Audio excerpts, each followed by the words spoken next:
Hey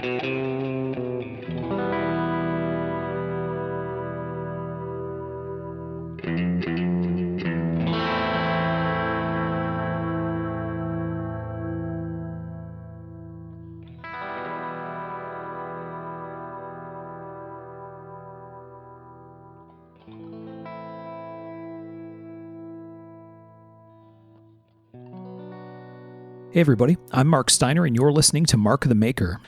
This time we have another great guest. We have had wonderful participation from a number of folks to help us with some good discussion in the show. We got a great one today, and we'll get into that in a couple of minutes. We got a full crew, which is awesome. We have Mr. Tom Crine with us. Hey guys. We have Mr. Michael Birch. Hello everyone. And we have Mr. Sean Kendrick. Greetings and salutations. Very nice. I like Birch showing up too. Hello everyone. It was very pleasant. Mm-hmm. Yeah, well, dude, that totally played into how I did mine. I was like, well, if he's going to be classy, shit. Yeah. One-upsmanship. Yeah. Wish I would have known. I want to go first. That's what happens. I guess so. Yeah. All right. So like I said, we have a great guest. We got to get some business out of the way first. We have a sponsor that we want to thank. So Sean, you want to lead us into that? So, hey, are you guys looking for exotic materials? Well, boy, I'll tell you what. If you just go to amxinc.com, you can get everything you need. It's your one-stop shop for exotic materials. Do you need mokume? Do you need mokutai? Do you need dark tie? Do you need zirconium? Do you need titanium? Well, by God, he's got it all. So why don't you just head on over to amxinc.com and get hooked up. Tell them Sean sent you. That's amxinc.com. amxinc.com. And if you're looking for the meth, wow. Sean took it all. The check already cleared, right? Wow. Very intense. Excitement. I like it. I'm sure George will like it too. So thank you, George, for your support of the show. George is sponsoring us all the way through the end of the season, which is great. We appreciate you, man. Yes, very much so. Oh, yeah. All right, let's introduce our guest. We have with us... I'm going to call him jeweler, craftsman, artist. He's many, many things, and that is a gentleman named Mr. Pat Pruitt. Welcome to the show, Pat. Hey, guys. Thanks for having me. Yeah. Hey, Pat. Our pleasure. Pat. Thanks for coming. Yeah, I was going to have something like really flamboyant as an intro, but Sean just like, how can you top that? Yeah. Just can't. I don't even try anymore. Right. I'm tired of failing. It hurts to not have any pride or self-respect. There you go. Yeah. All right. Well, thanks for joining us, man. It'd be an interesting conversation. I know Pat has made knives, and we'll get to that later in the show, but this is, we had Derek Obitaki on, and he's a jeweler guy who has also made some knives and had his own unique story. And we thought it'd be really cool to have you with us and talk us through your version of what this all looks like, because one thing's for certain, for everybody, it's different. So. Awesome. Well, good to be here. And as we're all getting older, things are looking a little more blurry. So that's from my perspective anyway. Yes. Yeah. I'm definitely wearing my reading glasses, I have to admit. All right. So, Pat, let's just start with the basics. Pat Pruitt, what you do, help people set the context for people who haven't met you. If folks have been to the gathering and other stuff, I'm sure have come across you and your work at the show. People that have been on USN, I know, are super familiar with your stuff. But for folks who haven't had that experience, tell them what you do in your words. I took an attempt, but it's weak. It was a decent attempt. I will give you kudos for that one. You kind of hit all the major topics. I technically call myself a metalsmith. I primarily produce jewelry. That's kind of where my forte seems to lie, in producing adornment for individuals, and been something I've done for quite a long time. It's been 30 years or so now. So been in this game for a bit. And yeah. I say metalsmith because I found that that was the gift, right? In dealing and working with just metal, regardless of what the context was, So I do sculptures, I do jewelry, make knives, do architectural installations, pretty much anything metal. I tend to be able to figure it out. And just the life path that kind of got me where I'm at predominantly was jewelry. designing, building, starting off working in silver and then getting into doing work with stainless, in the body jewelry industry, and now doing the work that I'm doing currently, which has kind of been the latest iteration, I guess, of my work. Yeah. Very cool. I like that, metalsmith. That makes sense. Yeah. And it covers lots of territory, right? Yeah, totally covers a lot of territory. So it's being a metalsmith, it's game on for just about anything, and being able to try and figure out what that next project is and figuring it out. That's the challenge. Yeah. Before we get too far, we got to go way, way back. Way back. Oh, is this the Wayback Machine with Peabody? who's gonna be pushing that button? Alberto's gonna push the button. Yeah, we got to find out, where you came from, your history, your background, all the dirty details about growing up. Oh, nice. Security number. Yeah. Last four First digits pet's of my name? social. Yeah, just the basics. That's all. Just for a simple line of credit, not a lot more. Right. All right. So where do you guys want to start? At the beginning, or at the beginning of the story? Ooh, I want to know the beginning. I mean, where did you grow up? You have an interesting background, so start there.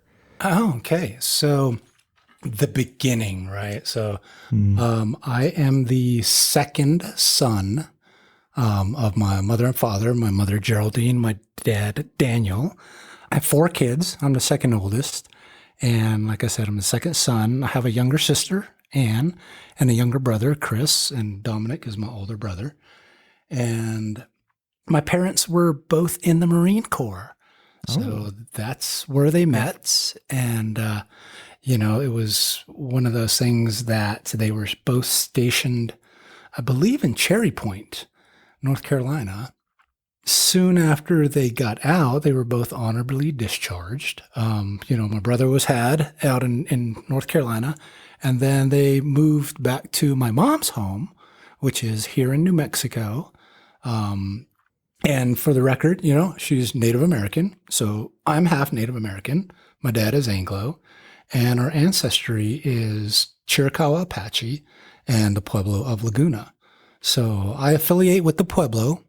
That's being where I was born, pretty much born in Albuquerque, raised in the Pueblo, and have pretty much been here my entire life, with the exception of going to boarding school and going to college.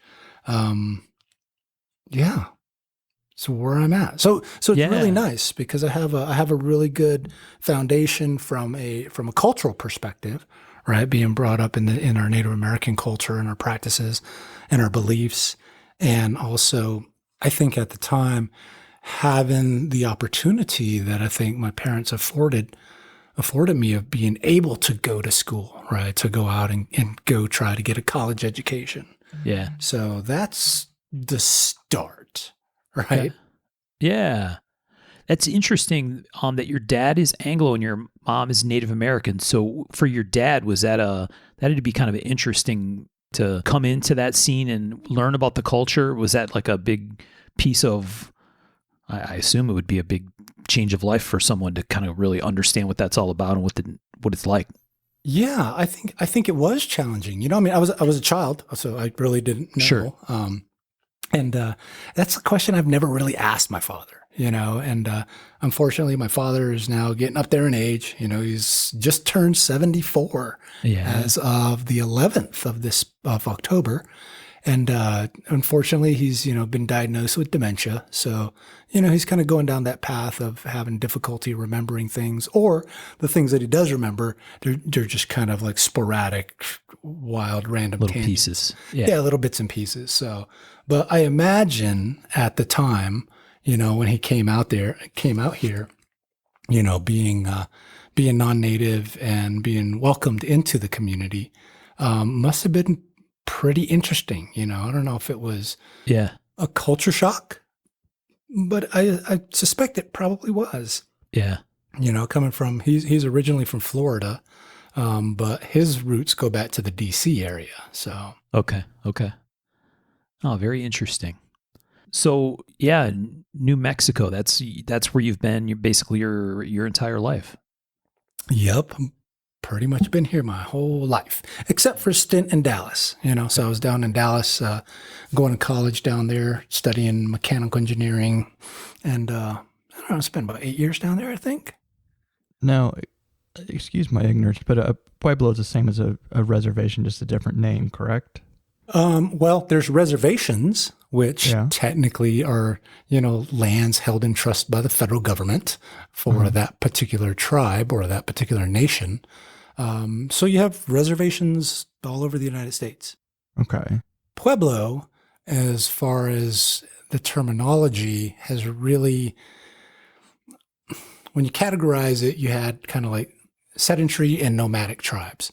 So in New Mexico, they were predominantly sedentary tribes. They just kind of stayed in one place and they developed their infrastructure, whether it was houses, massive structures too. You go all the way back to like the Puebloans of like Chaco Canyon, right? But the key thing is that they were non-nomadic versus other tribes like Apache, Lakota, Dene, all those tribes were nomadic tribes. And so I think as the terminology evolved, I believe the term Pueblo really came about when the Spanish came through, right? Because they saw these structures and they saw what looked like to be a Pueblo. So where you grew up was a close-knit community, but not on a reservation? No, it was a close-knit community and it was on the reservation. Oh, okay. I gotcha. That's what I was asking. Oh, Gotcha. In this case, Pueblo meaning more like a city or town or a organized set of structures. Is that a safe way to say it? Okay. I gotcha. All right. So what was that like as growing up for you? I mean, it was awesome. I mean, I didn't really know what to compare it to, right? I mean, I think we can kind of say that for like all our childhoods. It's awesome. I mean, like you did cool stuff as a kid. I just didn't know. I think as a kid, as I look back now, right, I just didn't know how awesome it was in the sense of like, especially the cultural aspect of it, because that's something that like for me as an artist and the work that I do, I really don't put it out there, right? It's when you start to get to know me and you start to see the aspects of our culture and how involved one can be with it, or how not involved you can be with it. And I was just very blessed just to have it around, right? Just to have that, the culture, the language, which unfortunately I'm not a fluent speaker, and just the belief systems and the practice and the respect and everything that surrounds, in my opinion, like a lot of the native cultures. It's a very different. It's a very different perspective versus what would typically be what they call a Western, mentality. And so you do really respect nature. You kind of become one with everything that you try to be. And you do have that respect for your elders, for your community, for your family. And it's really a way of life. So I think that's what's awesome about it. Yeah. Well, I think we find that like with a lot of the makers and stuff we've talked to, there's a big similarity in spending a decent amount of time outdoors as a kid, and enjoying just being out there and wandering and having adventures, and that being a big part of wanting to build things with your hands and create things you can use out there. Yes. Yeah, there was no real question though. I was going to say, was there a question there? I think it was more of a statement. More of a statement, long pregnant pause. And Right. So same kind of thing for you, Pat. You spent lots of time doing things outside, outdoors. It's like you said, it's a different cultural thing, that embracing of nature and your surroundings as part of who you are, that I think is maybe different than a lot of Western culture approaches. Right. I mean, I think for me, to be specific, growing up here, like I'm not an avid hunter, we can rule that out. It wasn't something that I was really brought up in, but I was surrounded by it. I was surrounded by those who did go out. And I think when you look at, and this is specific to my village and my pueblo, as far as like the timeline, and I think this is kind of important, that very rapidly you went from an agrarian society, right? Like a community that really did grow and hunt their sustenance, Yeah. to a wage economy where industry moved in, and the industry that moved in was actually uranium mining. And so there's a huge uranium mine literally half a mile away from where I live that is no longer in operation, but it achieved its heyday from like the 50s through the early 80s, right? Probably late 70s, really. And you saw a big influx of the wage, right? So you no longer had to farm. You no longer had to hunt because you can now afford to buy. Yeah. And so you started seeing a really rapid change of practices that were cultural in the sense, like the agrarian practices, that just kind of slowly died out. But it happened so quickly, right? Within a couple of generations. Yeah. That now, when we go back to farming, it's like learning it all over again, and trying to do what we used to do and try and be good at it. But those generational losses have happened, and it's like, okay, let's try and figure this out again. And you just planted like an orchard, right, Pat? Yeah, like about 4 years ago, planted an orchard. I mean, like our village, right? It's a village of Pewaukee, little tiny village.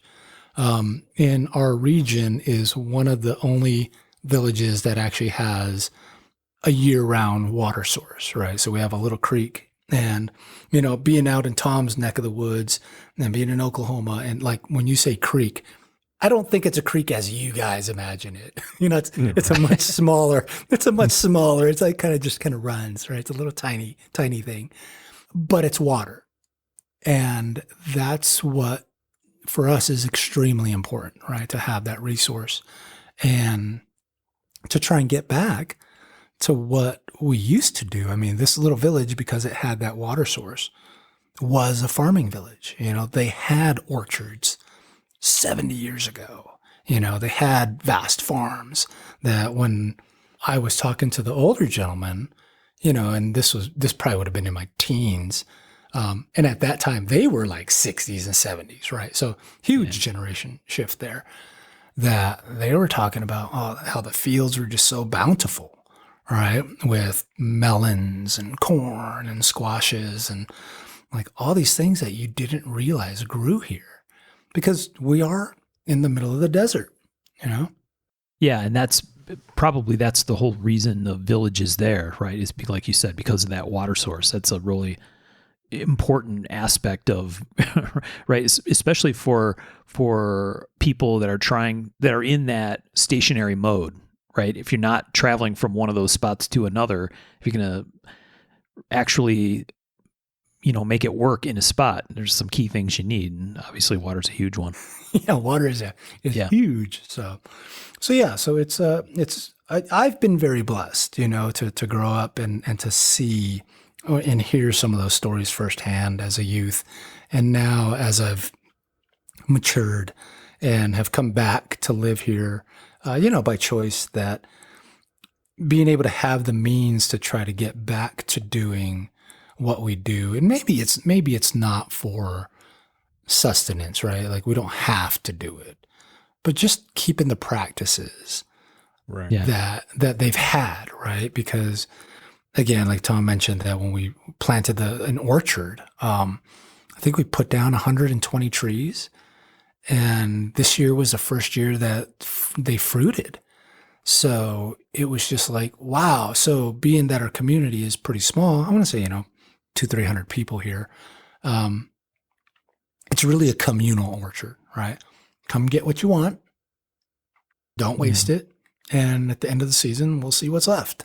And what's left, we'll figure out what to do with it. So, but it was just neat seeing some of the older people, right? So the older now, they're in their 70s and 80s again, how they remembered the orchards when they were kids, and they're like, wow, this is beautiful. Like it's brought them to tears sometimes. Yeah. To see that. And so it's just going to be a matter of like growing it and building upon what we're learning now. So I don't know. I feel like we may not have to do it for our bellies anymore, but I think there's a part of us that has to do it for a sense of self-fulfillment. I don't know. I think there's some important to us in our little lizard brain about growing and feeding yourselves and your family and friends. And I don't know. No, absolutely. I think that it keeps you grounded. I think there's that, and part of our culture and part of our practices that we do is burying those ones that are from here, right? I mean, you're still digging a grave in 2021, right? You're still part of that process. You're still burying your community members, and I'll tell you what, man, that keeps you humble. That keeps things very real when you have all this distraction in our lives, and it's as simple as you see the sign up, right? Grave digging Sunday, 9:00 or 8:00 or whatever time it is, right? And that's your responsibility to get out there and go do it. So it's, I think that is what's nice though about the culture and about the community, or things like that. Even though that's some morbid humor, you really do kind of learn to respect it and respect life and everything that surrounds you. Absolutely. So as a kid, did you create and did you make, I mean, we all made, probably really dumb things, but what did you like to make as a kid if you did? Man, I was a tinkerer, like I was that kid that like had a bike and had a coaster brake on it.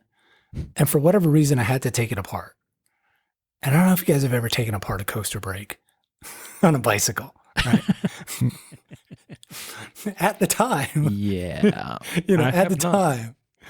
It's such a simple device, but it's complex in its construction. And when you're like, I don't know, 10, it's the world's most complicated mechanism on the planet, because it all falls apart and you're like, oh, I didn't know all those pieces were in there. Right. So I was definitely a tinkerer. I was very fortunate. My father, he was an electrician by trade, and he was very good with his hands. And so he amassed, he had a solid tool set, so that let me pull things apart. And my mom, she was also very good with her hands. She actually did weaving, like traditional weaving at the time. So I was very, very blessed to kind of inherit both those skills, right? Like the troubleshooting, technical side of stuff, and then the creativity side of things, from both my parents. And I think I'm trying to remember what the first things I made. I mean, I couldn't even recall what they were. But definitely getting into things, taking stuff apart, figuring out how it works, put it back together, that kind of tinkerer approach sounds like it was a big piece of where your head was. Oh yeah, absolutely. I think a lot of it was, you live in a rural community, and if you break something, you generally have to fix it, right? You don't have an auto repair store down the street, or a bicycle repair store in my case down the street. You had to like fix it. And you had to be, I was very good at that. So it was a nice transition, or it was a nice segue into what I'm doing, that it just kind of came naturally. And that's what kind of, I guess as I look back, it was like, I just kind of knew that I could do it, and no one ever really said you couldn't. So that was really nice. So you think the creativity aspect of it was something that you got from your mom?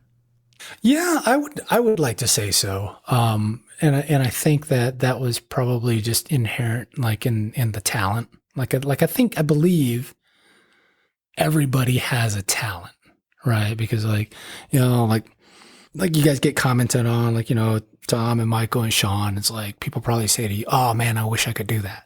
Or I wish I could do what you do, right? And that's your talent. They have a talent that makes that comment. It's just not that, right? Right. Like, I hate accounting, right? That's not my talent at all, So having that, and it actually took me a long time to really, I think, accept that, like accept the fact that it's like, wow, I'm really good with my hands, and I'm really good with my hands when I work with metal. Yeah. Right. Like I think there's a difference in, like, I dislike working with wood. I don't know why. Maybe because it's so organic in nature. Like, you cut it and then it moves. Right. It doesn't stay the same. Right. Metal, you cut it and it stays that way. Sometimes. Sometimes, most times, unless you heat it or you cut it twice Right. and cut it longer the second time. Yeah. Yeah. Yeah. No, I like that perspective, and I tend to agree. I think a lot of times people have unrealized talent, and sometimes we talked about this with another guest, right? Sometimes that talent goes unrealized because people don't know how to find it, right? Or never happened across it. I think sometimes it's how people figure that stuff out, and sometimes it's because their surroundings don't support whatever that talent is, right? Right. And so in your case, it's a really interesting set of parental attributes, right? To have troubleshooting and figuring things out, which is a big piece of what electricians do, right? And the creativity aspect. Those are really cool ingredients to have together as building blocks. Do you have that kind of creative streak in your brothers and sisters? With my older brother's an engineer Okay. with IBM. So, I think creative in a very different way, Yeah. right? For in the computer tech field. So yes, creative, just in a very different way. My younger sister, I think me, my younger sister, and my younger brother are more artistically creative. Okay. And my younger brother, who's a jeweler, he's also a metalsmith. He's creative in a very different way, in a way that his design sense is uniquely his versus my design sense is uniquely mine. Yep. Right. Even though we're brothers and we work literally a mile away from one another and work in each other's studios at time, the ideas and thoughts are just radically different from our individual perspectives. And sometimes we actually do collaborate together.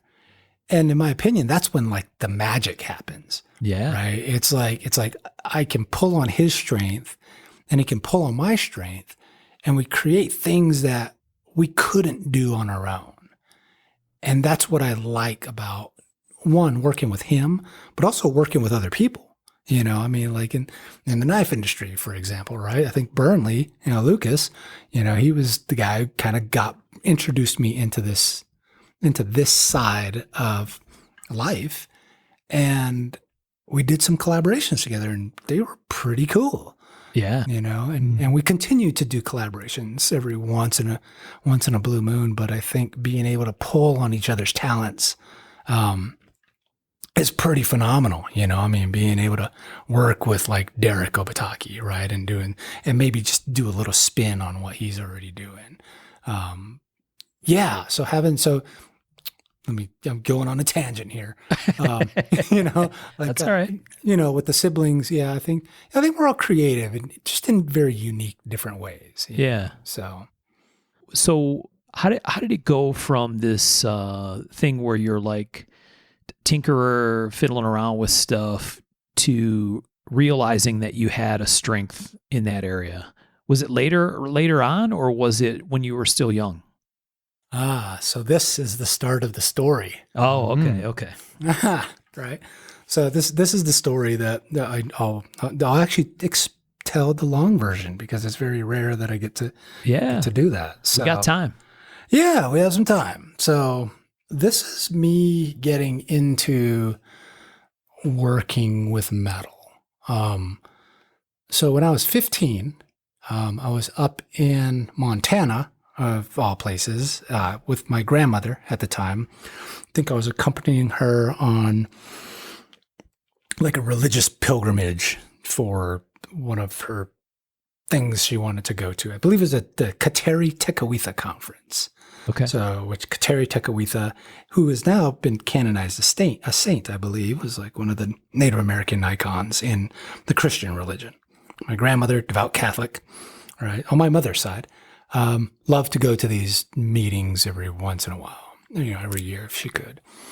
And so it was a bus ride from New Mexico to Montana, and got up to Montana, was there for a day or so, and don't remember what happened. I do remember waking up in the hospital. Oh boy. Right. what was told to me is I crashed on a bicycle. And it was a very intense crash in the sense that I somehow landed on my face and knocked out 7 teeth in the front, fractured my skull, and just kind of jacked myself up, right? Yeah. So that's what was told to me because I completely blacked out, right? And so what had happened is, I got flown back home, and I want to say this was like summertime, if I recall correctly. And, when you're 15 and you knock out all these teeth, fun tidbit though, I had orthodontics at the time. So of the 7 teeth that I knocked out, the bottom 3 were torn out of my face completely, like just gone. The top 4 were torn out, but were still hanging there by the orthodontic wiring. Oh, wow. So the doctors were able to like wire my original teeth back into my head. That's wild. Yeah, that's a trip. So many, many years later, right, 2 of them took and 2 of them died. So, as time went on and I could afford dental work, I've spent a grip of money on my smile. So what you see is paid for. So yeah, there you go. But so part of it was the healing period, right? It was the staying at home because I couldn't go to school. I mean, my face is completely jacked up, and when you're 15, that impacts you, right? It's a huge like just social. God, I don't even know what to call it. You become very insecure, right? Sure. And so started going through some dental work at the time to kind of like make sure things were moving around as they should. Had a partial in place. Well, it caused me to stay home, right? So I missed out a semester of school.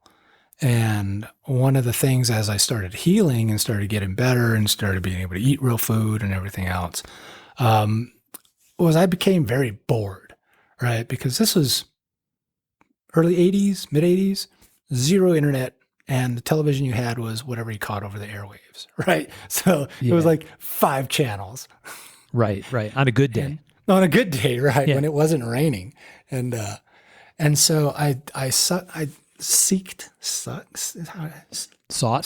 There you go. That's the word I'm looking for. So I sought out Greg Lewis, who was a local silversmith here in my village. And he, I believe at the time, was like 3rd generation silversmith, right? Wow. So he's been doing silver work a long time. His son, Jami, at the time was still a kid. I want to probably say he was, 7 or 8, somewhere in that range. And so I asked Greg, I was like, hey, can you teach me like what you do? And he was super cool about it. He was like, yeah, just come on over. So I spent some time with Greg Lewis, and this was very eye-opening for me in the sense that he really taught me the things that he had been taught, kind of in that it was truly an apprenticeship at the time. And it was things like, how do you build your own tools? Right? Like, how do you make the tool to do this? Because the making the jewelry part, that was done after you had the tools to do that. Right. So foundational stuff. It was very foundational stuff. And it was so eye-opening that, like in the Southwest, the predominant silver working style is what they call stamp and hammer work, right? Where you literally stamp the design into the silver repeatedly to create the design. And based on how many different types of stamps you have, you can create infinite variety of designs. And so he taught me that. It's like, wow, you can take something as simple as a file and make a tool out of it. Okay. And everybody has old files, right? I mean, Tom, I know you have a bunch laying around. Yeah. Right? Like, Mike, I'm sure you have some too. Yeah.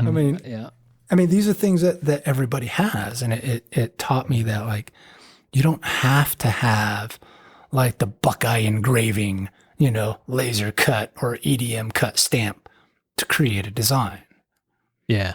Right? You can make it from a file, and you just need a hammer and something hard to back it. Doesn't even have to be an anvil. It could just be a piece of plate steel. So that was my start, right? That was what got me into making metal objects, and specifically object of adornment, right? Because it was just, as you just build on that foundation, then you learn how to solder next, right? How to fuse two pieces together. Yeah. How to set a stone, how to like it's all these foundational aspects where I didn't realize it at the time, but it was an awesome apprenticeship. I still use that skill set today. All right, because as we fast forward, right? So I started doing silver work for a little while. So this was the latter part of my high school years, for about 2 or 3 years, and I was slated to go into engineering school. Right, that was something that I just kind of naturally gravitated towards. So, upon graduating high school, got accepted into the engineering program, the co-op program specifically, at Southern Methodist in Dallas, Texas. Okay. And so that's where I started my engineering program. And it was mechanical engineering. So, at the time, that was, you started seeing kind of that first venture of like the CAD coming into the university environment, right? Because it was still, God, what was there at the time? I want to say it was literally AutoCAD. I think it was the only thing available, right? Yep. And that was at a time where you still took drafting, like you were still pencil and paper, drafting, and that was super fun. I enjoyed it. And part of the program that I was in, the co-op program, it was designed to where you went to school and you worked in industry, alternating semesters. Yep. And the idea was, right, you got paid while you worked to help offset your tuition at school. And I got the freaking coolest co-op job, I think, on the planet, right? Like one of the gigs I got when I was in college was working for Texas Instruments. And I landed in this prototype machine shop as like the lackey, you couldn't even call yourself a machinist. I don't even know what you were called, because there was 4 other master machinists that were in this prototype shop. And the lead guy, George Sobalski, right? True master craftsman, true master machinist. Like the guy could make anything.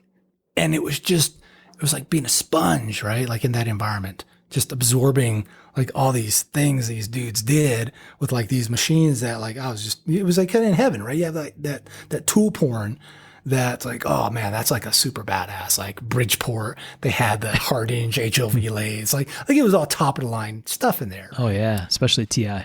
Yeah, exactly. So concurrently, while I was going to school and while I was co-oping, I personally got involved in the body piercing industry.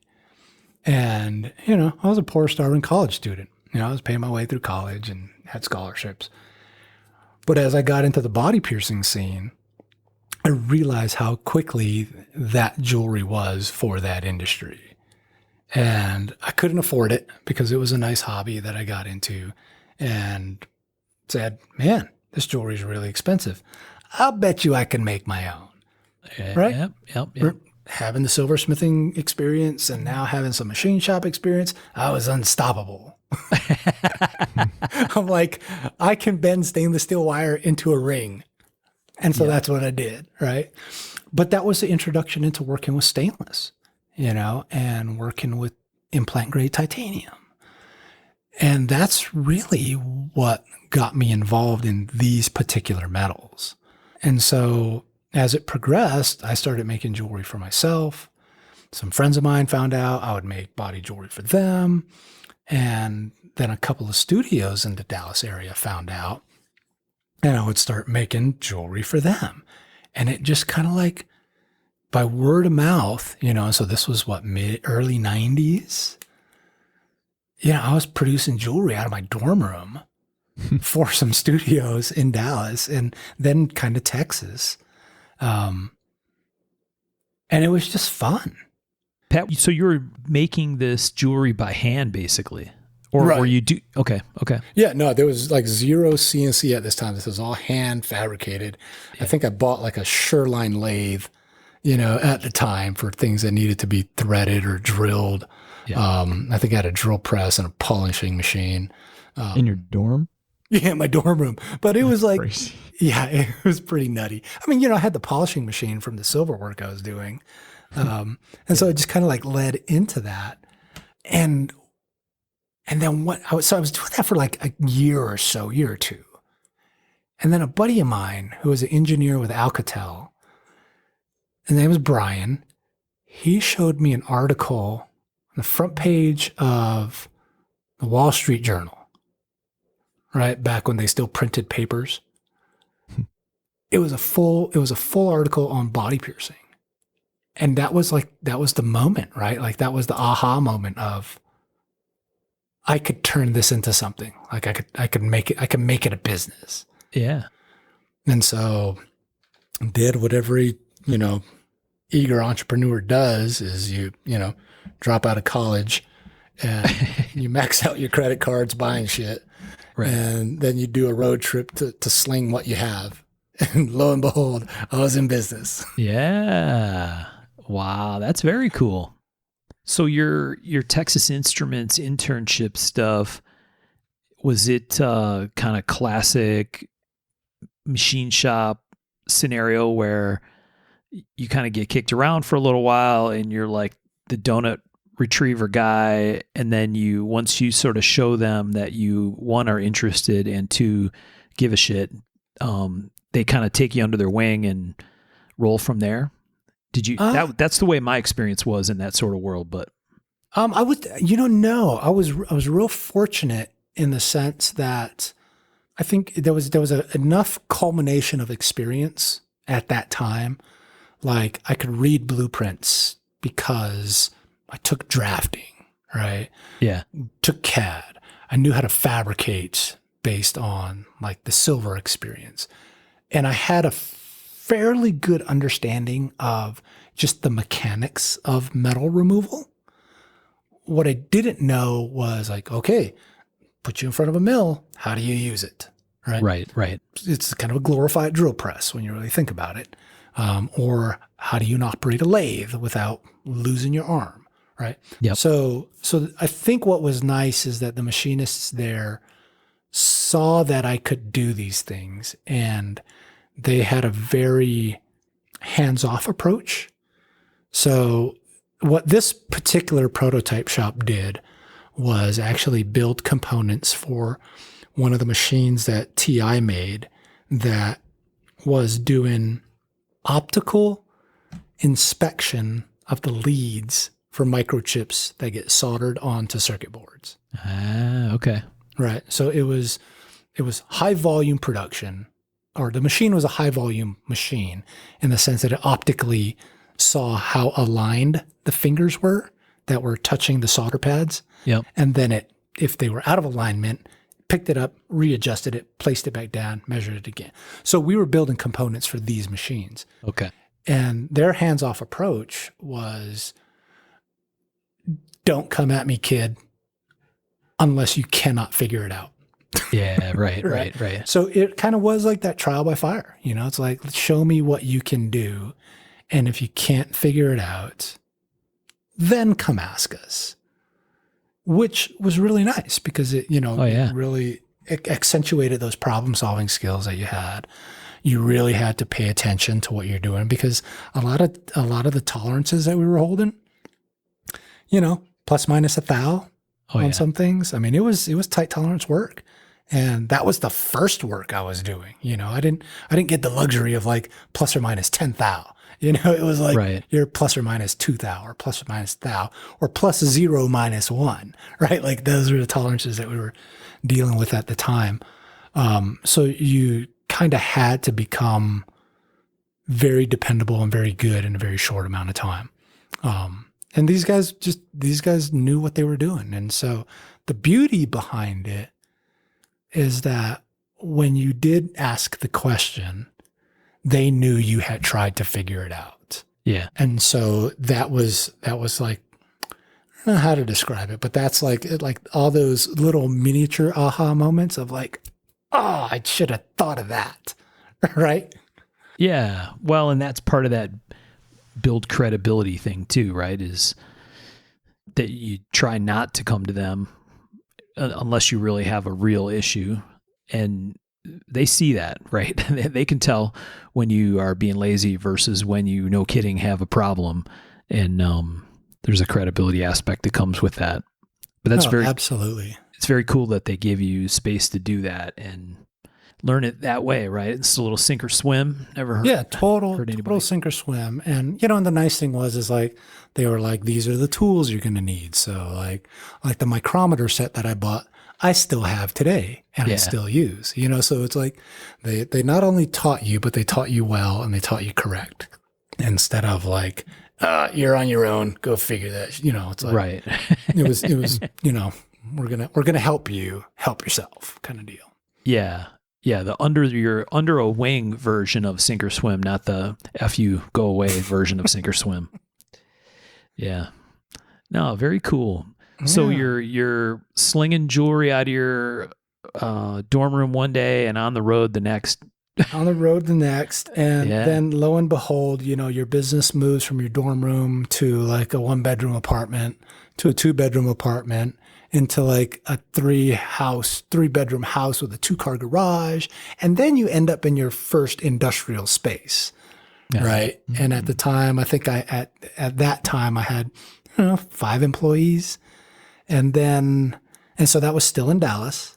And then I had made a ton of mistakes, expensive ones at that, but was very fortunate that the body piercing industry at that time was still young and still growing and just pretty cash rich, right? So it enabled me to actually move back home to New Mexico at that time. And I want to say that was like 2000, right? Like 99, 2000. Is when I moved the business from Dallas to New Mexico and continued to produce jewelry for the body piercing industry globally. I mean, we were moving things all over the world. And one of the things that I had seen as we started evolving, and now you're in the era of like, okay, internet is starting to ramp up. It's like you secure your domain name and you do all these things, but then you start seeing the influence, right? And that's the overseas influence of production. Mm-hmm. In the knife industries, you guys have seen that. And it was almost this exact same thing, right? The race became to the bottom dollar. Like how inexpensively could things be made and sold and still function. And so as I started to see this is when we started shifting gears into producing, I guess, really unique items for the industry that were pretty labor intensive. But the designs were just super rad and super cool. And being able to like evolve the jewelry for that industry, we were one of the pioneers, And so what it did is it basically, for me anyway, and I can only speak for my business, is it kind of like delayed what was going to be inevitable, which was you couldn't compete. Right? Yeah. And so, just kind of rode that wave as far as I could go. Made a lot of amazing friends. That's actually ironically, that's where I met Lucas in the industry. I was wondering about that. He was working for this company called Senequanon in Albuquerque, and you can have him tell the story. But it was kind of funny that we had met back at that time. I didn't recall it, but we did meet. Okay. And so many, many years later, right? Mutual friend of ours, this guy named Conrad. He was at a show in Phoenix as I'm doing the work I'm doing now. He's like, "You need to meet a buddy of mine named Lucas." Like, okay. So that's how that connection got reacquainted. So, very cool. yeah, so that was pretty neat because Lucas was part of that industry. And so I kind of, as things evolved and things started changing, business kind of started slowing down, or really didn't slow down. It just moved away from me because we were not inexpensive. Right. And you just kind of saw the end coming. And I took the time out because, you're a little older now. You're no longer the young, early 20 something, making rash decisions. You're now in your 30s making rash decisions, putting a little more thought into it. Right. Right. And so it really was doing the research at the time, about what to do next, because at this point I never really worked for anybody, so like getting a real job. I mean, who wants to do that? Yeah. I mean, so Real jobs are for suckers. they're for suckers. Like Those me. 9 to 5s. Where. Yeah. Pat, is this kind of this? It seems like you did some car industry stuff also, right? Was that about this time? Yeah, that was about this time. I mean, the car industry was hobby stuff, right? I mean, like I got into the scene, because we all, I think for guys who are into cars, you go down that road of modifying, getting a little more horsepower, doing this, doing that, and being able, and at the time, so with the body jewelry aspect, right, came the CNC, right, came the SolidWorks, right? That's back in, I want to say like 96 is when 96 or 97 is when I bought my first CNC, which was a Haas VFE that I still have today. Yeah. And I'm still running it today, right? It's the only CNC I've ever had. That's pretty awesome. Yeah. So that's the nice thing about the Haas equipment is you can always fix it and it runs forever. So Yeah.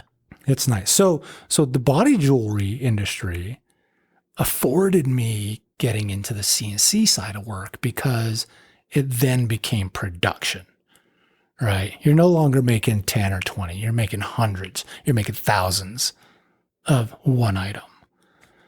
And so it really educated me in that sense on how do you scale, right? How do you make more than just one? How do you get into work holding and fixturing and all these things that I see a lot of the knife guys doing now, because a lot of the knife guys, you guys are kind of infants into the CNC realm. Yeah, absolutely. And it's because of demand, right? It's like, that's the way to scale up production. Unless So you're what were Tom. Yeah. What were you making? What were these things? The body jewelry. So you guys are going to laugh, right? So my CNC, the reason I bought it was so I could drill and tap balls. So like the stud through the lip sort of stuff or through the Yep. nose? Yeah, Okay. nipple rings, barbells for tongues, navels, curves. I mean, like ear weights, you name it. We had the knack for making super cool custom stuff. So a lot of the heavy hitters in like the S&M industry would ring us up. We'd build full on custom work for that. And so it was enough volume that you couldn't drill and tap a ball by hand. Yeah. Right. Because we were also talking like minuscule threads, right? So like you guys in the knife industry, you guys are, a common thread is 256, right? Mm-hmm. In the body jewelry industry at the time, the common thread was I want to say it was like a M1.25. Wow. It was tiny. It was smaller than a 080 thread. And you were threading it into a blind hole in 316 stainless steel. Right. Geez. So this is when you learn about form threading versus cut threading. Right? Yeah, right. Real quick, I'd say. Yeah, exactly. And, and at the time you're buying taps and they were, I don't know, like $40 a piece, right? And you then started having to figure out your speeds and feeds. Figure out, okay, how many balls can I tap before I break one, right? What's the median average there? So, Yeah.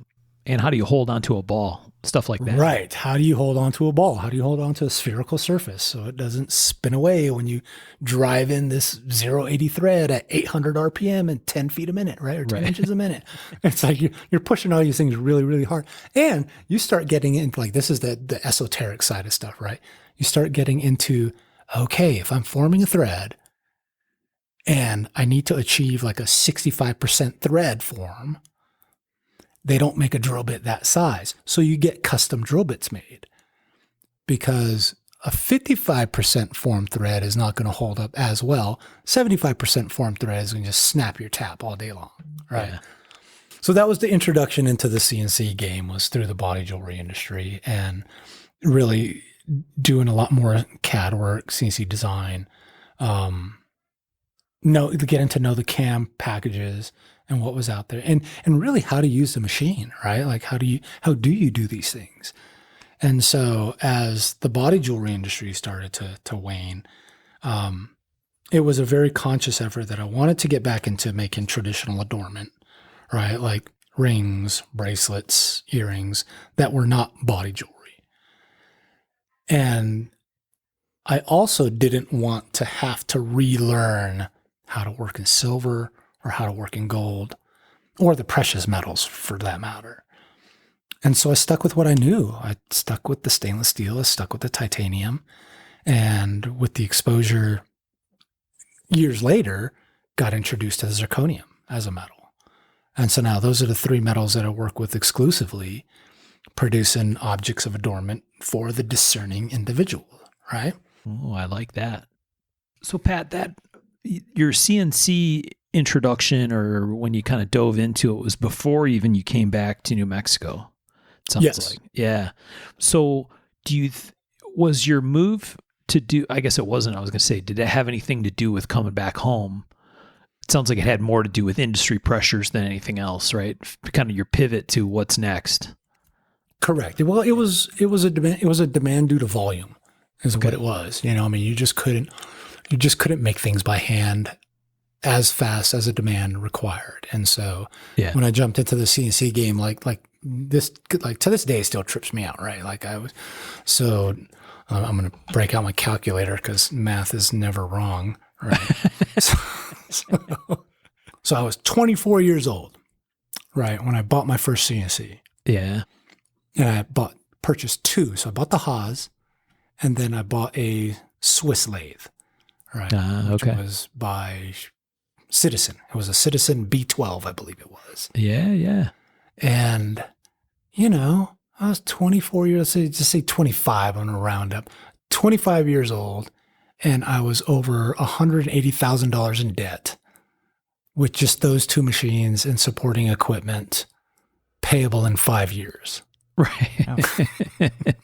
Yeah. Right. You could have bought a house for that kind of money. Oh, yeah. In Dallas at that time. A nice house. Yeah. Yeah. Those Citizen machines are no joke. Yeah. They're badass. Yeah. Still have that one? Do I still have? No, I actually sold that one because it just, my demand for that dried up and it became a paperweight for like 5 years or something like that. Yeah. And, as with anything, if you don't use it, you forget how to use it, So it was like, I went to go power it on and I'm like, I don't even know if I can program this anymore because it was all manual program too. So like you couldn't, there was no USB slot, right? There was no Ethernet port on it. You couldn't even put a floppy drive into it. At least my Haas had a floppy drive, I was grateful for that. Wow. Surprised you didn't make one for it. Yeah. All right. So you're back in New Mexico. The body jewelry thing is kind of out of the picture, right? And so your pivot to more traditional adornment items, but in non-precious metals, funky stuff. Right. Probably what was quite funky stuff at the time, right? Not super common. I'm trying to think of when I bought my first titanium ring. It had to be in that time frame, and that was a pretty unusual thing. Mm-hmm. I think in that era, right? Early 2000s time frame. Yeah, I want to say early 2000s. So I got into the game. So I got into what I'm doing now God, probably like 2006, 2007. Okay. And it was kind of at this, I was still doing body jewelry at the time. I mean, it was kind of like one was fading out and the other was fading in, and it was again, learning, right? Oh, well, what can I do with these metals, right? Can I make a belt buckle? Can I make a bracelet? And it was really having to troubleshoot that all over again, right? Because you're now taking, for whatever reason, I had like 160,000 stainless steel sheet, right? It wasn't 3/16 and it wasn't 1/8 inch. It wasn't even 5/32. It was 160. For whatever reason, I had that. And I'm thinking, I'm going to make some bracelets out of this, until you try and figure out how to bend it into a bracelet shape. Right. Because a rawhide mallet is not going to work on that. Now, Right. were you, at that point, blending your CNC and traditional jewelry making stuff together? Or were you still kind of like the CNC's doing the body jewelry and you're doing more traditional stuff? Well, it was kind of interesting in the sense that, like, the CNC work from a creative perspective, started. God, how do I started using? Let me try and figure this out, because I'm trying to figure out the right way to word it. I Need your calculator? Or? I had a TI calculator, courtesy of the company. So I started using the CNC as a creative way to remove metal. Okay. I think that's the best way I want to describe it. And so this for me was kind of like the pinnacle of creativity for me in the body jewelry industry. Oh, yeah. Okay. Now, Pat, just out of curiosity, at any time, like during this transition, did you ever think about doing more traditional, like silver, turquoise, Native American jewelry? No, I really didn't. Okay. Yeah, I was just curious. Yeah, it was, and I think that was a conscious choice, right? Because it was, as I was getting out of the body jewelry industry and getting into the Native American art industry, which is specifically where I positioned myself, there was a lot of that. And as you mature and as you start analyzing the industries that you want to be a part of, especially when you're new, right, you do the homework. And I looked at the industry and saw that it could support my creativity and it could support the price points that I want it to be at, because the body jewelry industry was production, right? You're making things on the dollar versus the tens of dollars or the hundreds of dollars or the thousands of dollars. So like the image that Mark should be sharing with you are a pair of eyelets that I made for a buddy of mine who went by his nickname was Bear.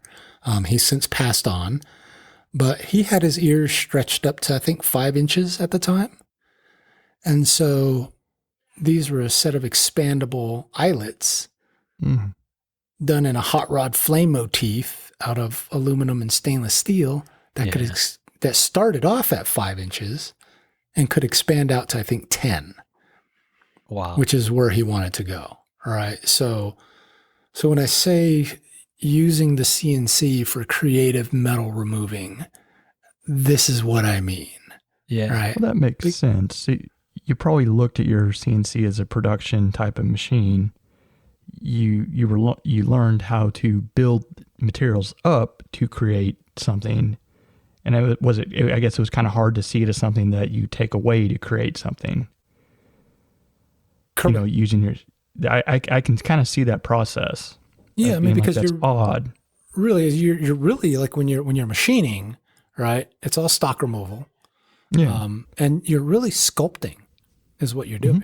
I mean, I see it very clearly in your work, Mike, that I see the creativity that you have and the sculptural aspect of what you do. Yeah, but I can see how that would be a different way of looking at, going from traditional jewelry making to, oh yeah, I'm taking stuff away to create. It's in there. I just got to take everything else away that's not that. Yes. Absolutely correct on that. Very cool. Yeah, So- that's pretty awesome. Yeah. Yeah, so it was kind of a fascinating like timeline in learning how to become very creative with the CNC. So what does that transition look like? How does the transition happen into more traditional adornment stuff? What does that look like, and what did you start making? Oh man, so the transition going from like the body jewelry into the traditional adornment, it was still a very simple, streamlined kind of concept where I was like really trying to take the material and use it for exactly what it is, right? I wasn't trying to take a piece of stainless and make it look like silver. It was, let me build stuff, traditional adornment, whether it's a bracelet, whether it's a ring, whether it's a necklace, out of stainless, and let's take advantage of all these mechanical properties that these metals have that silver and gold don't, right? Because you can do a lot more with a lot less. You can create a lot of volume and structure very elegantly, because you don't need the heavy structural aspect that silver sometimes requires or gold sometimes requires. You can be very minimal in your design with stainless and titanium because of the strength of materials. Yeah. So it was a very different, for me, it was a very different thought process in the sense of how can I make this so minimal? And minimal is difficult. If you guys have ever tried it, it's extremely hard to do, to make something look good with just a minimal amount of material or getting that minimalistic look. It's extremely hard. And for me, that's what the challenge was. That's what I loved about the challenge, really. It's like, how do you make a ring, even though it's just a circle, right? How do you make that ring hold a diamond just based on the tension? Yeah. Did the history that you had in the body jewelry industry that help you with doors for, like access to markets and stuff on the traditional jewelry side, or was that really not an angle you were able to work, or did you find challenges there trying to get established or have the right kind of context? Because it's awesome to create, and you also kind of have to pay for stuff, right? So you got to sell, and sometimes breaking into industries is hard. But maybe you had a unique situation. I don't know. No, it was still difficult. I think the two industries, the Native American art industry and the body jewelry industry, two completely separate industries, right? They didn't overlap at all. No intersection. Which was kind of funny because like one of the studios that I dealt with and still continue to this day do deal with, the Halo Piercing Studio in Phoenix, Arizona. Glenn and Kelsey, both owners, good friends of mine. I've known them for 25 plus years now. They were one of the pivotal markets, right? Because they bought my body jewelry at the time because they're a body piercing studio, but they also curate and have like a really great jewelry collection.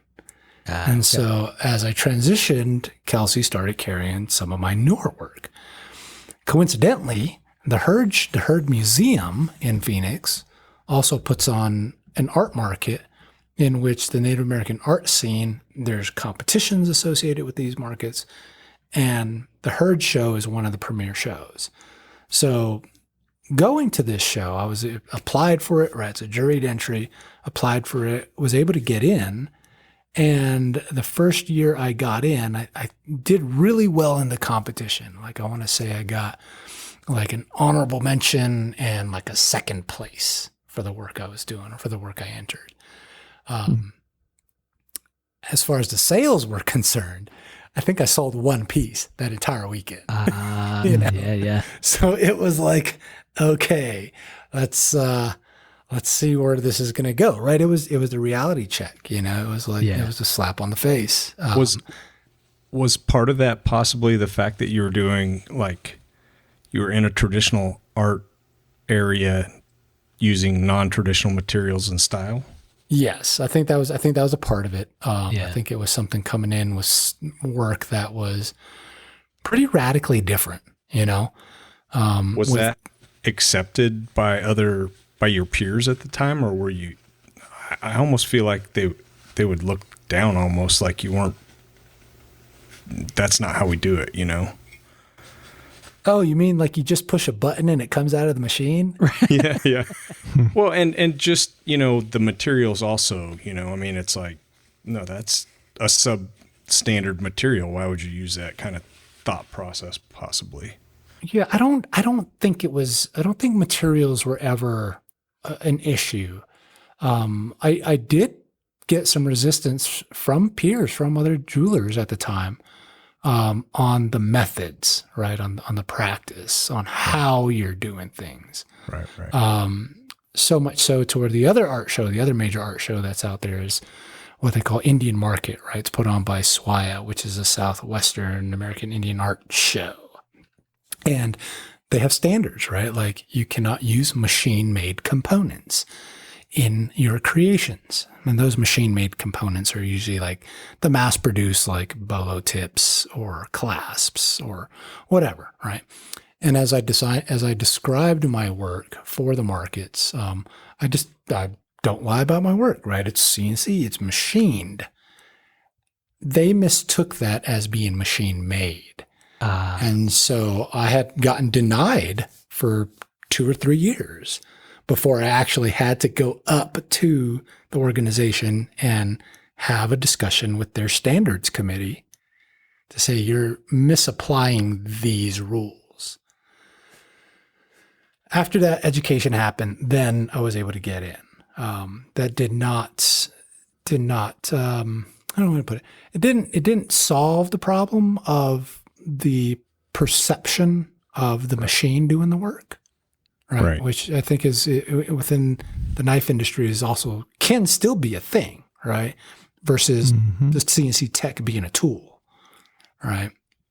So I still run into that today. I mean, it's still an ongoing educational effort that I think I've spearheaded with technology in the native art scene as it evolves, right? Because I think that's the one thing that I feel a lot of people fear, right? Because a lot of the negative, or a lot of the people that may say something contrary to what it is because they don't understand what the technology is, right? We're gonna now getting into the realm of full-blown 3D printed parts, right? You don't have to touch it. Like you literally just design it, send it off to a print house, and it shows up the next day or next month, whatever. Right. And is that, the argument, the forever argument, is it handmade? Right. That's the, is it custom? How do you do this? I don't know. I mean, I'm not here to say it's not. I'm here to say that we're evolving at such a rapid pace that anything is possible by anybody. Yeah. I don't even try to give names. I just say, this is how it's made. You decide. Right. Oh, that's interesting. At the same time, you have to admit you're fortunate to be able to do that, Michael, right? Yeah. Oh, very much so. In that you're only able to do that because you have a brand and a presence and a design language that people recognize and a following. Right. I think it's kind of an interesting twist when you're trying to change your path and doing that at the same time. It seems like a kind of a different hill to climb. Yeah. But I'm sure I've lost customers because of it. Oh, sure. It's I don't know. It's definitely an interesting part of it. I mean, I sold all my shit, so. Hashtag. It got devalued, so I let it go. I didn't. Did you say hashtag no CNC? Yeah. Yeah, I figured you did. I figured you did. Yeah. My birch wasn't made on the CNC, so I'm good. Oh, boy. Your value is intact. Hashtag man-made. No, that's really interesting. So it seems like maybe this is not a fair assessment. Maybe they're really the same. I was going to say that maybe in a world of jewelry or adornment, the idea of a brand recognition or brand establishment, maybe that's harder than it is in some other industries because it's an artistic thing. What's that? De Beers would argue with you there. Yeah. The diamonds. Okay. Well, I'm just saying. I mean, Yeah. In what way? Yeah, I don't understand what you're saying there. Well, maybe I misunderstood. Well, I thought you were saying that marketing, the branding didn't matter as much. I don't know. Not at all. I'm saying in the context of. Go ahead, Pat. I think what you're trying to get at is, and I've kind of whittled it down to this, right? Is that it's the romance, right? It's the idea that someone thinks you put your heart and soul into this piece.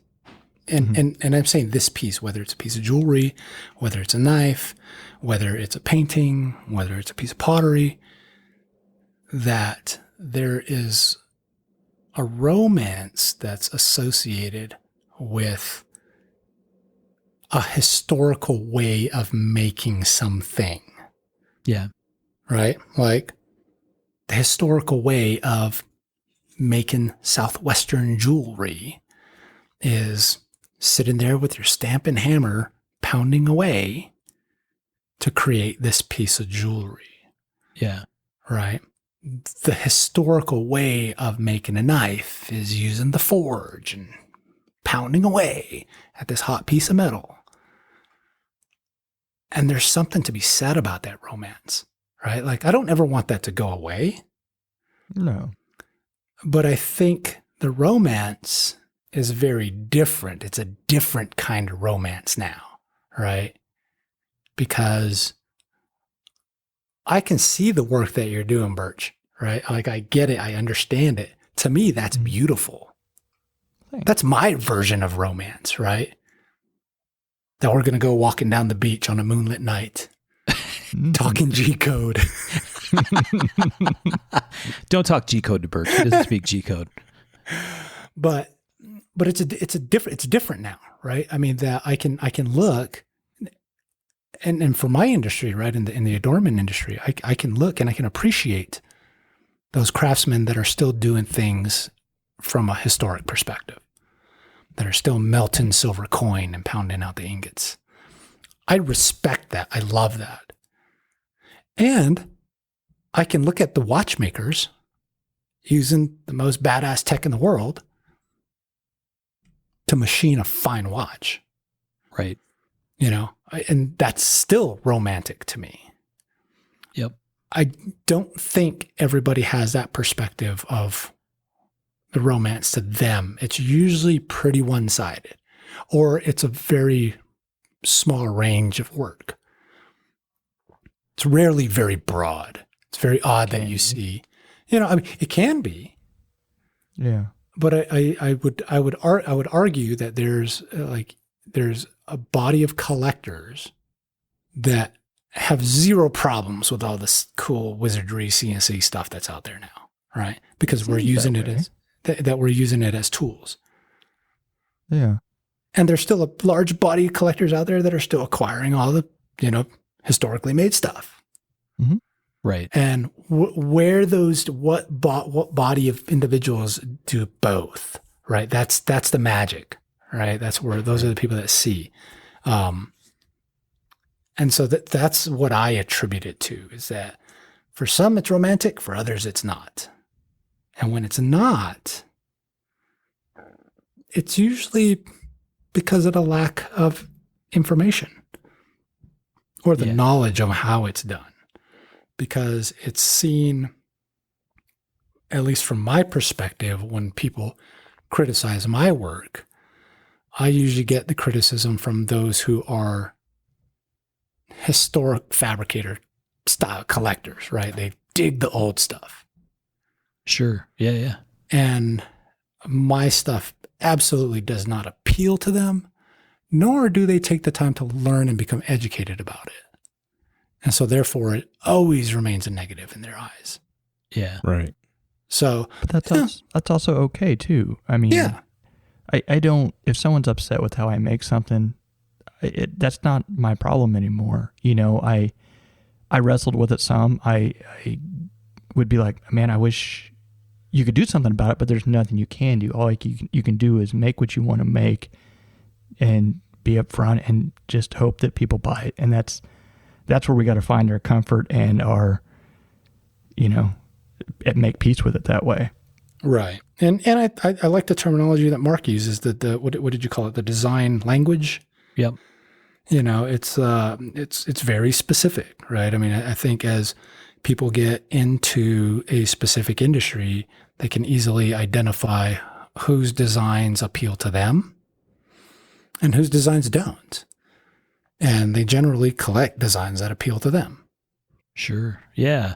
No, that's where I was going before, was this idea that, we've talked lots of times, because most of the people we have on the show are knife makers. And so we spend time talking about developing a style and how did someone develop their style? Because I think everyone we've had on has a unique style that I think is visually identifiable, right?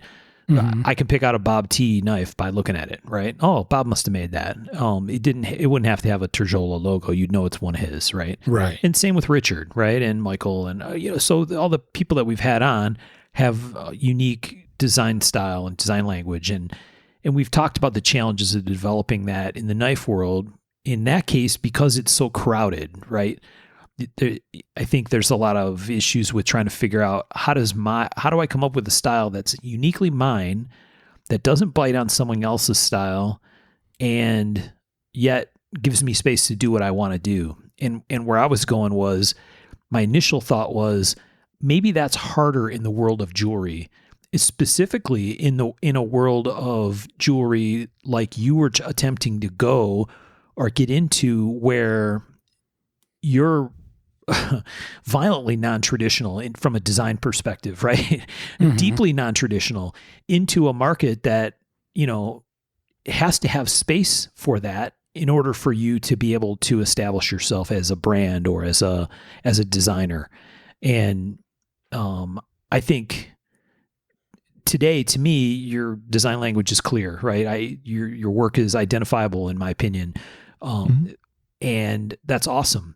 But it's also probably really not easy. Going back to your story about going to the show and winning awards and not selling a lot, right? Right. Maybe the world isn't ready for it exactly, right? Or it takes a little time for people to kind of get their head around what you're doing and deciding for themselves, which am I, right? Am I a traditional buyer only, or is there room for me to feel excited about that, right? Can I find, is that something that appeals to me? And it clearly doesn't to everyone, right? And that's part of the beauty of the art world. And that's some things we've hit on before, of some things pay your passion and some things pay your bills. And when you're lucky, sometimes they both do it, or yeah, right. Sometimes they don't. Yeah, no, you're absolutely right. I mean, like over this past year and a half, 2 years, right, when everyone's reeling from the COVID and the lockdowns and the change in the dynamics of shows and how you're going to sell. I got lucky, right, with earrings. It's a simple design. It's easy to make. And the demand is high because I can make them infinitely different. Yeah. That pays the bills, man. I mean, yeah. I'm very, knock on wood, that was one of those things that was very, very fortunate that happened, versus doing the large scale showpieces that, while I'm passionate about them and I love building them because they're super challenging and you get to be super creative with it, sometimes they don't sell. Right. Yeah. Right. So yeah, I don't know, man. It's always an interesting perspective when you start talking about art and technology and the marriage of the two or the use of the two and combining them, because I think we're all of a generation that maybe for you guys 10 years ago, did you ever think you would own a CNC machine? No, Absolutely not. Absolutely not. Right. And so what happened is the buy-in, right? The ability to acquire technology just keeps dropping. Oh, I mean, we were 100%. talking offline earlier about 3D printing, right? It's like, you guys got into the game last year. I bought my first 3D printer and it was what, $300? I mean, it's like, wow. Yeah. I look at like the stuff that,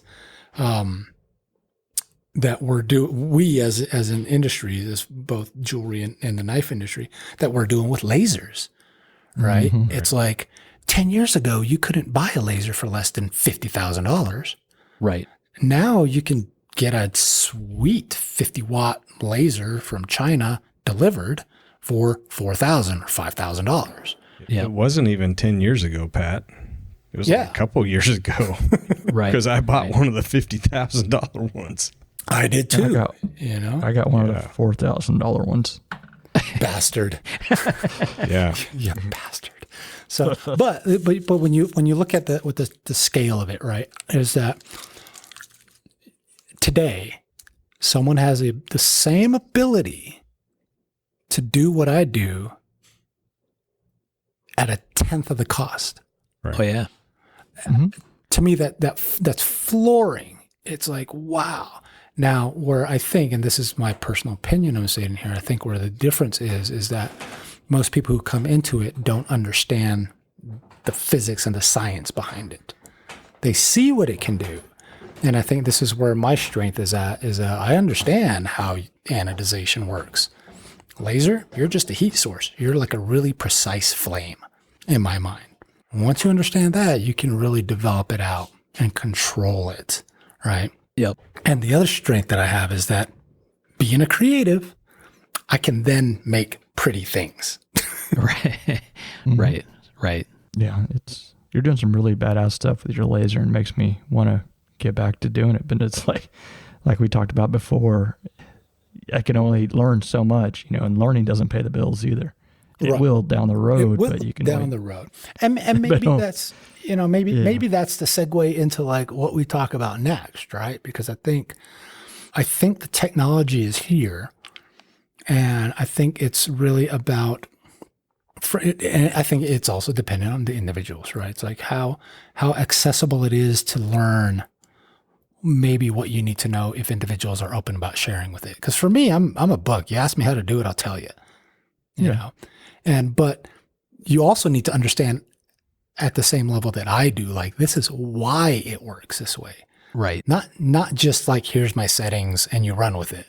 It's like, I want you to understand like why it does this, how it does this. So that way, when you get to a point where it's like, crap, it's not doing what I thought it was going to do, and you can figure it out and start backtracking and rework it and develop that process that works for you. Well, I think that's where it becomes, I think there's also a limit of, like you said, what someone can do with an instrument, because it's very defined with the lasers. They want a design, or they want a picture. And like you said, they want the settings to put that picture a certain way, and that's all it needs to be. Right. To put that on there and make it perfect every way. I want to do colors. I want to do flowing types of different cool stuff on the handles, not just make a logo and put it on there.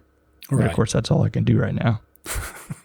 Yeah. Same. Big difference between the basics of industrial marking kind of stuff, like you would use to mark a blade, versus doing some of the stuff Pat's doing, or, Brad Southard's done a bunch of stuff, right, where he's doing material removal and creating 3D and other stuff.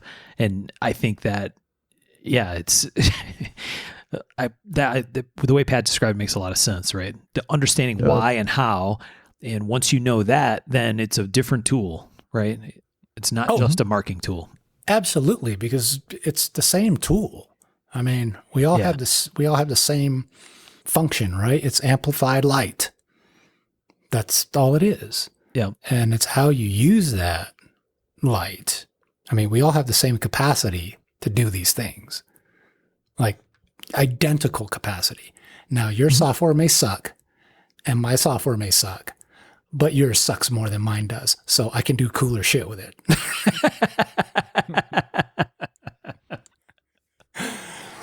But that's also 2 months of trying to figure it out, right? Like that was literally 2 months of trying to figure it out. Yeah. Going from design to laser. Right.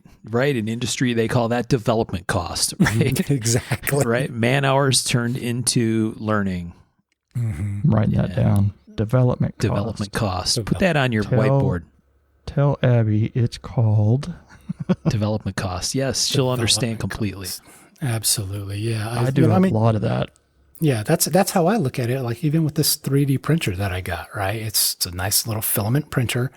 The goal is to get into an SLS nylon printer, right? Yeah. I mean, like full on, but you're also talking $20,000 to $40,000. Yep. Which is less than it was, right?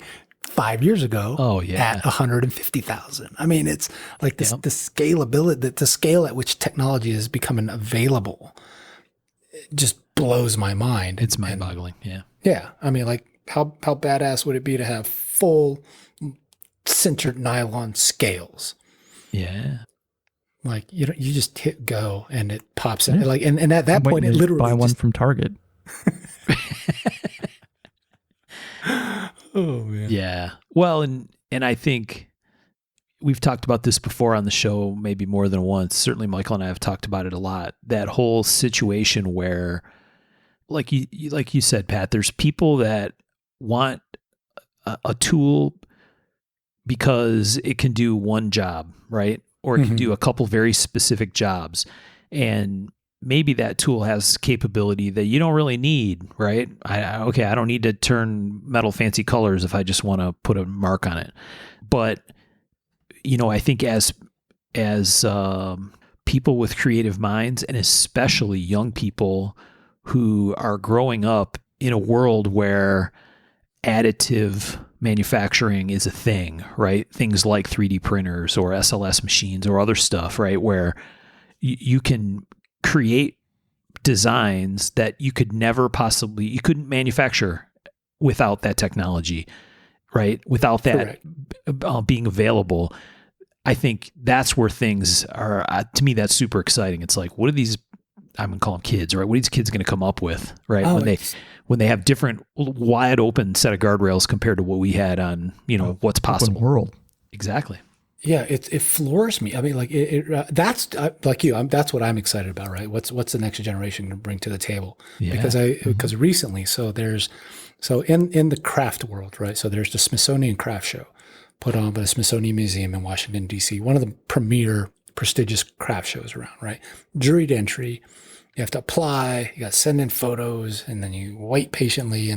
And I've been denied every year, right? Like that I've applied for it. That's how hard it is to get into. This past year, they made it very clear, this blew me away. They made it very clear that 3D printing, CAD CAM work was acceptable form of production capacity. Nice. Blew me away. This is coming from a show that is ceramics hand thrown, right? Jewelry hand fabricated. I mean, like everything is very handcraft oriented. And now they're saying, oh yeah, this new tech, bring it on. It's like, that is exciting. Oh yeah. You can see some crazy stuff. It's going to be interesting. Angry faces too. Yeah. I think we're on the cusp. I mean, I really think we're just on the cusp of where things are going. I like staying on top of the technology, and just where it's going in terms of price just makes it so accessible to so many people. And you don't even have to own a printer anymore, right? Like you can just send it off. Yep. And pay the fee to get it done, and boom, you got it. But at the same time, it's not pissing on history and of crafting and stuff. It's standing on top of it. It's correct. That's what people need to understand. It's not saying that's any less or any, at all. It's part of it. Mm-hmm. It's a growth from it. Yeah, it's an inflection in the growth curve for sure, right? There's like a sharp bend in the road, and that's not a bad thing, I don't think, and that's difficult for people to swallow sometimes, but. Well, but it for me and for having kids and stuff, I want them to be introduced to this sort of stuff, because not only is it kind of where they're going to, a world they're going to grow up in, but this is going to have huge impacts in how industry is done, and as far as what they could be working in or how the infrastructure is built around them as they get older. This is going to impact it greatly. Yeah, big time. These big steps and just being, a kid can make a craft out of this and design and create, and then it can open up these very large worlds in business later. Oh, it's yeah. amazing and interesting. Yep. Yeah, even in awareness, right? Yeah.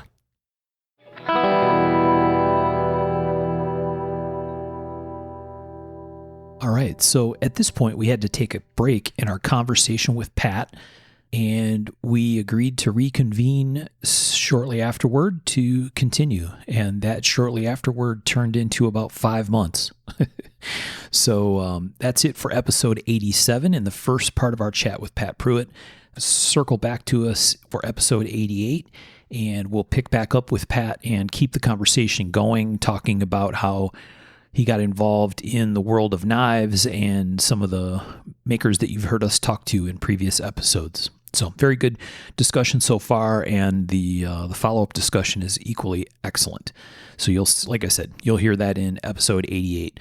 Before we sign off, as always, a big thank you to our friends on Patreon and to George at American Metal Exchange. That's amxinc.com. Definitely hit up George if you need some stuff. He's been a long-time supporter of the show at this point, as well as our friends and supporters on Patreon. That's it, everybody. Thanks for listening.